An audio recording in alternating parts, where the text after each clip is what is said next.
ഇത് കുറച്ച് ദിവസം മുന്നേ വീഡിയോ ആണെന്ന് എനിക്ക് വീഡിയോ ഇടാൻ പറ്റില്ല, കുറച്ച് സർജറി കാരണം ഇടാൻ പറ്റിയില്ല. ഇത് ആട്ടപ്പൊടിയുണ്ട് പഴംപൊരി ഉണ്ടാക്കിയത്. കുറച്ച് ആട്ടപ്പൊടിയും കുറച്ച് അരിപ്പൊടിയും പിന്നെ സ്വല്പം നെയ്യ് ഒഴിക്കുകയാണെങ്കിൽ, പക്ഷേ ഞാൻ നെയ്യ് ഒഴിച്ചിട്ടില്ല. നെയ്യ് ഒഴിച്ച് നമ്മൾ സോഫ്റ്റ് കിട്ടുമല്ലോ, പക്ഷെ നെയ്യ് ഞാൻ ഒഴിച്ചിട്ടില്ല, അത്ര നല്ലതല്ലല്ലോ. അപ്പോൾ ആട്ടപ്പൊടിയും ഒക്കെ വീട്ടിലുള്ള ഐറ്റംസ് തന്നെ.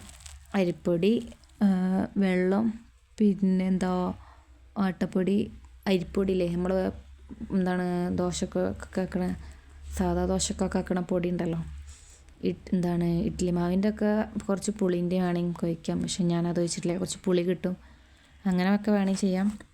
അങ്ങനെ ചെയ്യുന്നവരൊക്കെ ഉണ്ടാവും പുളിയൊക്കെ കിട്ടാൻ വേണ്ടി, പക്ഷെ ഞാനങ്ങനെ ചെയ്തില്ല. ഫുൾ ഹോം മെയ്ഡായിട്ട്. അങ്ങനെ ചിലർക്കൊന്നും പുളി ഇഷ്ടാവില്ല. പിന്നെ സോഡാക്കാരൊന്നും ഇട്ടിട്ടില്ല കേട്ടോ.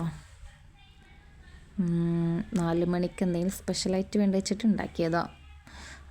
അരിപ്പൊടി, പിന്നെ ഗോതമ്പിൻ്റെ പൊടിയും മൈദപ്പൊടി ഇത്ര യൂസ് ചെയ്യണം നല്ലതൊന്നുമല്ലല്ലോ. അപ്പോൾ പിന്നെ ഇത്ര കുറച്ച് ഐറ്റംസൊക്കെ ഒഴിവാക്കിയിട്ട്, ഇങ്ങനെ പിള്ളേർക്കായാലും മൈദ നമുക്ക് കൊടുക്കണം നല്ലതല്ലോ. അരിപ്പൊടിയും ഗോതമ്പ് പൊടിയൊക്കെ വെച്ച് ചെയ്തതാണ് കേട്ടോ. ഇതെല്ലാവരും ചെയ്യണതായിരിക്കും. ഞാനൊരു ചെറുതൊരു കുട്ടി വീഡിയോസ് ഇട്ടെന്നുള്ളൂ.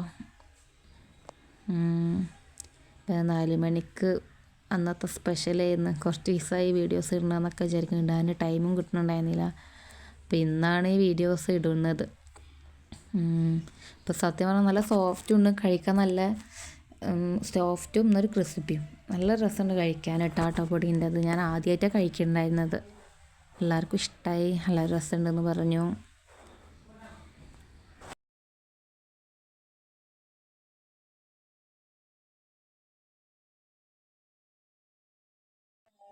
ചെയ്ത് നോക്കാത്ത ആരെങ്കിലും ഉണ്ടെങ്കിൽ ചെയ്ത് നോക്കുക. വീട്ടിലത്തെ ഐറ്റംസ് എന്ന് പറഞ്ഞില്ല, അരിപ്പൊടിയും ആട്ടപ്പൊടിയും കൂടി.